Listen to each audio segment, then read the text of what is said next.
Olá, aqui é Priscila Dutra, psicóloga, e hoje eu quero conversar com você a respeito de algumas questões, alguns conflitos familiares. Todos nós temos exemplos de casos mesmo de conflitos familiares, né, dentro da nossa família. Um dos exemplos mais clássicos de conflitos familiares é os ciúmes entre irmãos. Quem nunca se sentiu enciumado com a chegada do irmão mais novo? Quando eu era criança, eu pedi um irmão porque meus irmãos eram bem mais velhos e já tinham saído de casa. E eu queria ter um irmão, na verdade eu queria ter uma irmã. Mas quem chegou foi um irmãozinho e acaba que eu aceitei de boa, sem problemas. Lembro que minha mãe, assim, ela foi super didática para evitar a questão dos ciúmes, falou que precisava da minha ajuda para cuidar do meu irmãozinho e eu comecei a achar aquela ideia super legal. Seria um boneco de verdade para eu brincar, né? Eu tinha 9 anos. Então, aliás, eu acho essa dica muito boa para os pais irem trabalhando com a criança que a questão da chegada do irmão, né, trabalhar isso com a criança mais velha, para ela já ir se sentindo incluída, para ela já ir se sentindo importante com a chegada desse novo membro na família. E aí eu lembro que ela foi para a maternidade e eu fiquei na maior expectativa para a chegada do meu irmão, estava super feliz, orgulhosa só que aí eu lembro que aconteceu uma coisa assim muito engraçada e que me marcou muito e que eu recomendo assim que os pais que estejam aguardando a chegada de um segundo filho tenham muito cuidado com isso. As pessoas chegavam para visitar meu irmão levando presentes e nem mexiam comigo assim, sabe? Falavam com a minha mãe, Nilzinha, nós viemos ver o Caio. E aí não me davam muita atenção. E aí, por não me dar muita atenção, eu comecei a ficar enciumada, porque eu não me sentia incluída, eu não me sentia vista. E tudo bem que acaba que realmente um recém-nascido, ele exige mais atenção mesmo, e acaba que as pessoas querem ver esse novo membro que chegou na família, né, que é razão de alegria. Só que eu comecei a me sentir excluída, percebe? Eu acho que ali começou muito do meu ciúme, do ciúme que eu tive por muito tempo do meu irmão durante a vida. Por isso, eu queria deixar essa sugestão aqui para mamães e papais, familiares de plantão que possam estar assistindo esse vídeo, para ficarem atentos. Porque se você, por exemplo, for visitar uma família que tem uma criança mais velha, né, e tenham cuidado, carinho com essa atenção, com essa criança mais velha. Uma dica que eu dou é você se direcionar para ela pedindo que ela te apresente o irmãozinho ou a irmãzinha, ao invés de chegar de qualquer jeito, ao invés de chegar já, sabe, esbaforido para visitar o recém-nascido. Se você puder, leva até uma lembrancinha para essa criança, para essa criança mais velha também, né? Porque aí você vai estar respeitando essa estrutura familiar, você vai estar incluindo essa criança mais velha ao invés de excluí-la, percebe? E é interessante como é que certos momentos ficam arquivados na nossa memória, em especial quando a gente é criança, que é tudo mais intenso. E como a gente ainda não entende muito direito como é que funciona o mundo dos adultos, muitas vezes a gente não sabe nomear, né, falar das nossas emoções. E aquela sensação fica lá, arquivada no seu inconsciente. E aí muitas vezes você vai passar anos da sua vida buscando entender por que você não se dá bem com seu irmão, por exemplo. Pode ser que você não se lembre exatamente o que aconteceu com a riqueza de detalhes, né, como eu lembro dessa história. Mas pode ser que aquela sensação, aquela coisa assim que você não sabe bem o que é, fique lá no seu inconsciente mesmo e que depois você descubra na terapia, provavelmente, o motivo de tanto desconforto o motivo de tantos ciúmes, às vezes de desavenças que você possa ter com esse irmão, com essa irmã, apesar de você amar ele muito. E é interessante porque tem uma outra questão também. Quem nunca comparou, pensando nessa questão dos ciúmes, né? Quem nunca comparou como os pais tratam o irmão e como tratavam você? Quem nunca pensou que o pai e a mãe amavam mais o irmão do que você mesmo? O que acontece, né? Às vezes também os pais vão mudando toda a estrutura e não comunicam nada, não consultam a criança. Por exemplo, já vão mudando, a criança já vai mudando a estrutura do quarto, por exemplo. Muitas vezes a criança vai ter que dividir o quarto com esse irmão mais novo, um quarto mais novo, ou um quarto novo está sendo montado.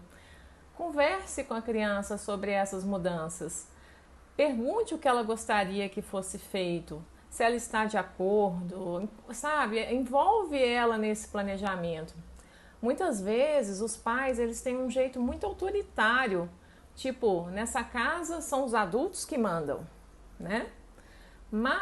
E a criança não pode dar pitaco, né? Mas a gente esquece que ali tem um ser em formação, que está formando a sua personalidade e que muitos comportamentos que ele vai adotar no futuro são reflexo da observação do comportamento das atitudes desses pais. Lembre-se que ali tem uma criança que realmente precisa ser educada, que precisa de limites, mas que principalmente precisa ser respeitada e se sentir amada, incluída.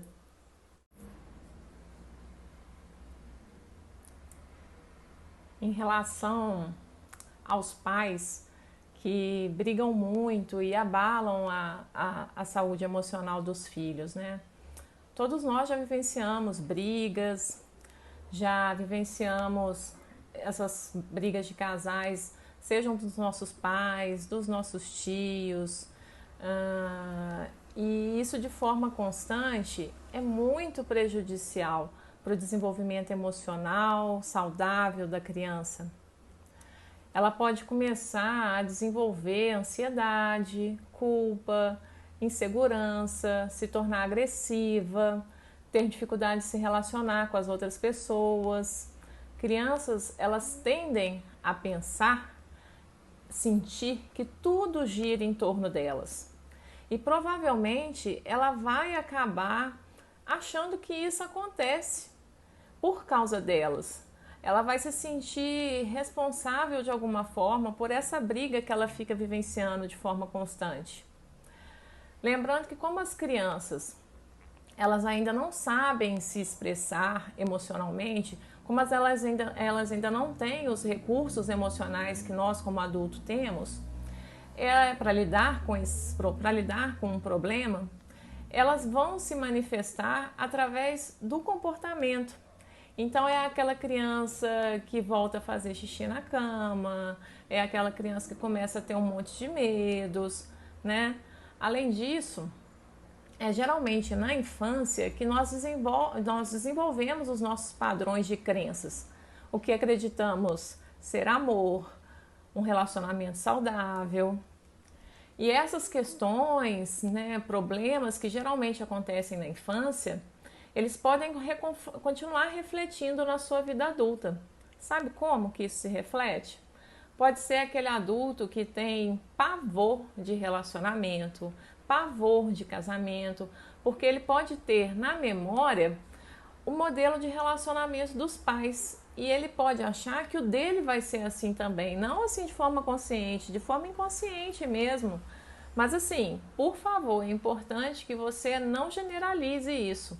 Nem todo homem, nem toda mulher que não quer casar, por exemplo, que não quer ter um relacionamento, ela tem problemas de se relacionar por causa disso, por exemplo. Muitas vezes a pessoa não é nenhum trauma, não é nada relacionado à infância, é uma questão de escolha mesmo, de personalidade da pessoa. Nem toda pessoa também, uma coisa que é importante para você não generalizar. Nem toda pessoa que não é um bom parceiro ou uma boa parceira teve um modelo que influenciou. Cada caso é um caso, é importante saber disso. Entretanto, por mais que muitos adultos não queiram admitir, tendem a repetir o comportamento dos pais no decorrer da vida. Muitas vezes, como eu tenho falado aqui, de forma inconsciente, porque os pais, eles são a primeira referência, o primeiro modelo que a gente tem na vida. Muitas vezes, o que a gente mais critica nos nossos pais, nós fazemos exatamente igual. Não é incomum que em brigas de casais, um virar para o outro e falar assim: você está igual sua mãe, você está igual ao seu pai. Isso te parece familiar? E como faz para resolver esse problema? Diferenças no relacionamento são normais, mas a questão é como isso é administrado. Se você tem filhos, evita brigar na frente deles. Lembra sempre que isso interfere no desenvolvimento emocional dele. Se você tiver que discutir com o seu parceiro, com a sua parceira, busca fazer isso quando eles estiverem dormindo, quando eles não estiverem perto de você. Se você tem memórias de conflitos entre os seus pais e você percebe que de alguma maneira isso interfere nos seus relacionamentos amorosos, no seu casamento, com uma repetição de padrões de comportamento, busca uma terapia para entender o que está acontecendo e ressignificar essas crenças que estão lá no seu inconsciente, esses padrões que estão armazenados e que eles costumam vir à tona quando alguma coisa te incomoda e, portanto, atrapalham a sua vida. Uma questão que costuma dar muito problema também são casais que depois que se tornam pais, eles esquecem que primeiro eles são um casal.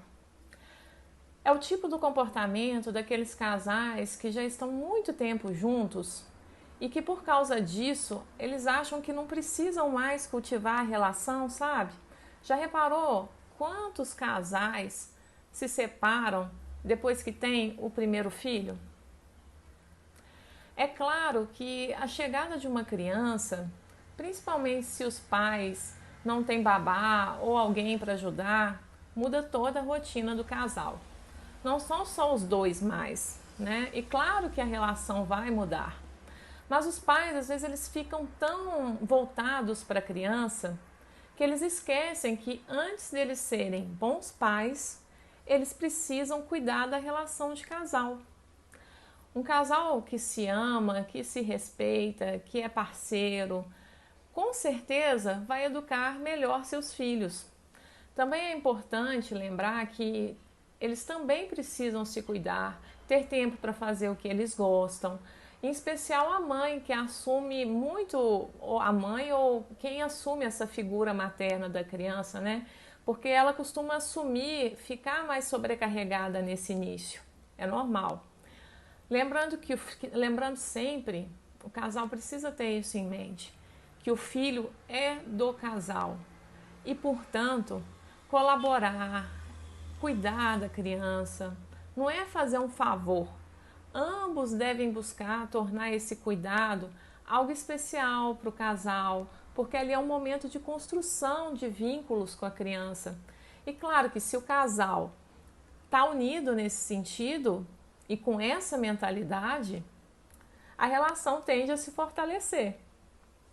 São muitas as crenças, assim, sabe, por trás desses comportamentos dos casais que depois de ter filhos, sabe, que esquecem que são um casal primeiro. É como se a mãe ou esse pai, é como se ser mãe e ser pai anulasse o marido, a mulher, a pessoa que existe ali. Para ter equilíbrio na vida, a gente precisa, nos mais variados papéis que a gente exerce, a gente precisa, não é para excluir, sabe? É para você integrar, é para você buscar o equilíbrio que entre todas as versões que existem dentro de você, mulher, esposa, amiga, filha e agora também mãe. E outra questão a considerar, quando você se casou, eu imagino, né, que você desejava que fosse para a construção de uma vida juntos, certo? E aí é uma ideia que os filhos são o que mais importa para o casal. O que mais importa para o casal são os filhos. Só que, por mais que esse amor seja muito grande, é importante que você continue investindo na relação. Um filho um dia, ele cresce e ele vai embora. Ele tem a vida dele. E quem provavelmente vai estar ali do seu lado para continuar a vida é o seu parceiro, é a sua parceira. Se há desequilíbrio do casal, né, desse casal, a mulher tende também a só ficar na maternidade. E o homem, ele tende a mergulhar no trabalho. E aí pode ser que o homem até comece a ter ciúmes do filho. Pode começar a ter um distanciamento tão grande desse casal que aí os ressentimentos também, eles começam a se acumular, sabe? E aí começa a dar um monte de problema no relacionamento. O que a gente precisa ter sempre em mente é que em qualquer situação, a vida ela pede pra gente equilíbrio nas relações. Pai, marido, mãe, esposa, a vida está te pedindo equilíbrio nesses papéis que você exerce. Os filhos, todos ganham quando o casal está bem, quando o casal busca se cuidar, quando eles continuam olhando um para o outro, cuidando um do outro. Um outro conflito familiar muito comum é quando há a intromissão de outras pessoas no relacionamento do casal. Sabe quando tem um monte de gente sempre dando pitaco na vida do casal? Fulano devia fazer isso, fulano devia fazer aquilo. O casal ele precisa ter muito cuidado para que isso não afete o seu relacionamento, a construção da vida a dois. Eu costumo brincar que você nunca casa só com a pessoa. Você casa também com a família, você casa também com a estrutura que ela faz parte. E aí muitos problemas podem surgir quando conselhos viram intromissão na vida do casal e quando surgem parentes ansiosos, autoritários. Sabe, para algumas famílias é muito difícil entender que aqueles filhos vão construir a vida deles e que talvez eles queiram fazer diferente. Por exemplo, algumas pessoas tiveram uma criação que os filhos iam visitar os sogros todo fim de semana. E se o casal pensa ou faz diferente, há uma chuva de conselhos e julgamentos sobre o que fazer, o que não fazer. E o casal precisa ter muito cuidado para colocar limites nesses parentes que são, na maioria das vezes, até muito bem intencionados, mas que podem estar errando ao querer determinar o que o casal deve fazer. E muitas vezes também eles estão influenciados por essa história de vida da família, né? O que eles aprenderam, o que os pais fizeram com eles, e isso ele vai passando de geração para geração.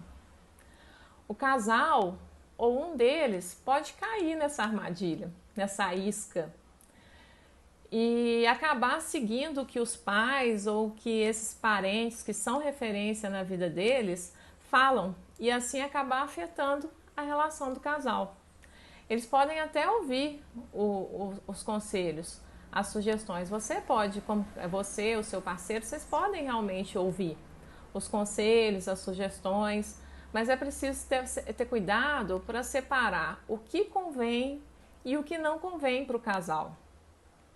E aí, nesse caso, o mais importante para o casal é sempre buscar o diálogo, priorizar o que é importante para eles. Lembrando que eles fazem parte do sistema familiar, que esse sistema familiar ele é importante, mas que agora eles têm uma nova identidade social, vocês têm novas perspectivas e que vocês precisam descolar, sabe? E conquistar a autonomia do casal para o bem do próprio relacionamento. É preciso pensar que a relação que você tinha antes, é preciso pensar nessa relação que você tinha antes na sua família e construir uma nova imagem, porque agora não é o filho, não é a filha, é você como marido, você como esposa, construindo a família de vocês. Falando sobre intromissão, eu ainda não tenho filhos, mas sei de algumas pessoas que já tiveram, que é muito comum a intromissão das pessoas na educação dos filhos. Parece que a criança ganha um monte de paz pelo mundo afora. Não há nada de errado com o fato das pessoas darem sugestões, mas sugestão é diferente de imposição. Ninguém nasce mãe, ninguém nasce pai. E quando a criança chega, o casal vai se tornando pai e mãe. É importante deixar que esse processo aconteça naturalmente, dar tempo ao tempo, permitir que esses pais aprendam a caminhar sozinhos, até para eles se tornarem mais confiantes. Isso me faz lembrar da lição da borboleta. Você conhece? Era uma vez um homem que estava observando horas a fio uma borboleta, esforçando-se para se sair do casulo. Ela conseguiu fazer um pequeno buraco, mas seu corpo era grande demais para passar por ali. Depois de muito tempo, ela pareceu ter perdido as forças e ficou imóvel. O homem então decidiu ajudar a borboleta. Com uma tesoura, ele abriu o restante do casulo e libertou a borboleta imediatamente. Mas o que acontece? O seu corpo estava murcho, era pequeno e tinha as asas amassadas. O homem continuou a observá-la, esperando que a qualquer momento as suas asas se abrissem e ela levantasse o voo. Mas nada disso aconteceu. Na verdade, a borboleta passou o resto da vida dela rastejando com o corpo murcho, as asas encolhidas, incapaz de voar. O que o homem, em sua gentileza e vontade de ajudar, não compreendia era que o casulo apertado e o esforço necessário à borboleta para passar através daquela pequena abertura foi o modo escolhido pela natureza para exercitar e fortalecer as asas da borboleta. Algumas vezes, um esforço extra é justamente o que nos prepara para o próximo obstáculo a ser enfrentado.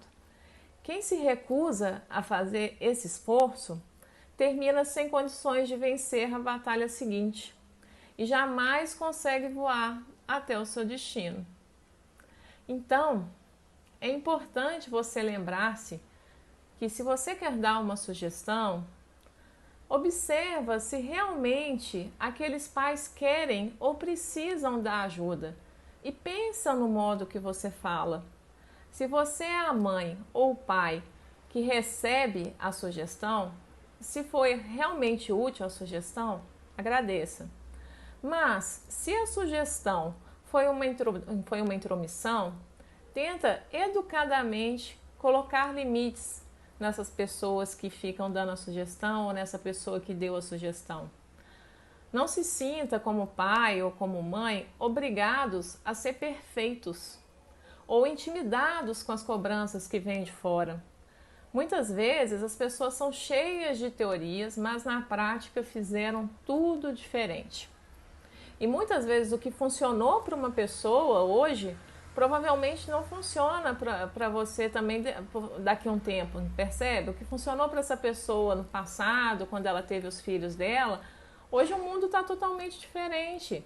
As crianças mudaram, já abrem os olhos muito mais rápido do que antigamente, se desenvolvem muito mais rápido. né? E os pais, aos pouquinhos, vão descobrindo o que é melhor para o filho. Ajude o tempo que for preciso. Se você é uma pessoa que tem experiência ou que está ali perto desse casal com esse filho, ajude o tempo que for necessário, mas não seja como o homem da lição da borboleta, sabe?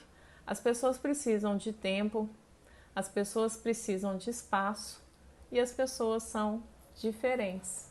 E que bom que são diferentes.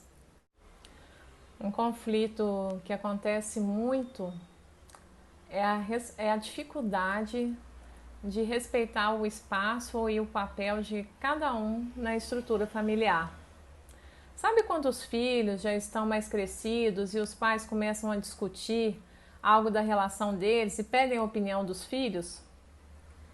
Aí o pai e a mãe viram e falam assim: fulano, sua mãe fez isso.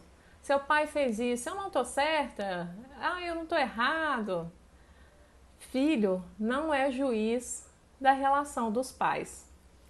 Toda vez que os pais colocam o filho nesse lugar, ou o filho entra nesse lugar, há desequilíbrio na estrutura familiar. Pode começar sem querer uma competição constante para saber quem está certo, quem está errado dentro da família. E Carl Gustav Jung, o fundador da psicologia analítica, ele nos ensina com uma frase: onde o amor impera, não há desejo de poder, e onde o poder predomina, há falta de amor. Um é a sombra do outro. E o pai e a mãe que perder nesse jogo de certo e errado, ele pode começar a se sentir excluído do sistema familiar, achar que não é amado pelos filhos, que não é considerado pela família, como um todo, assim, sabe? E aí começa mesmo aquele nó familiar, as falhas de comunicação, que todo mundo fala, briga, mas ninguém se entende. E é o poder entrando e o amor saindo da casa, como nos ensina Jung. Ainda falando sobre essa questão da estrutura familiar, pode acontecer também de, em alguns momentos, os papéis se misturarem. Dos filhos acharem que já sabem o suficiente e que podem julgar e muitas vezes até condenar os pais, dizendo que o que está certo, o que está errado. E aí parece que os pais viraram filhos. Tanto de um lado como de outro, o respeito é sempre importante. Por mais que sintamos que sabemos mais por conta da tecnologia, etc., os pais têm experiência de vida e simplesmente pelo fato deles terem nos dado a vida, eles merecem nossa consideração e o nosso respeito. Os pais, por outro lado, não devem confundir autoridade com autoritarismo. Autoridade é algo que um indivíduo tem por possuir determinado conhecimento. Isso é o conceito de autoridade. Já o autoritarismo, o que é o autoritarismo? É o contrário, é a imposição de algo pela força e desconsiderando o outro. Então, que nós possamos ser mais Então, que nós possamos ser mais cuidadosos e amorosos nas nossas relações familiares, que são a nossa base, não só para a vida, como para o nosso desenvolvimento e a nossa saúde emocional. Se você quer saber mais de como a psicologia vê a estrutura e as relações familiares e como isso pode te ajudar, me envia sugestões de temas, me envia perguntas, será um prazer te ajudar de alguma forma. Quem sabe uma questão sua vira um vídeo aqui. Um abraço, até mais!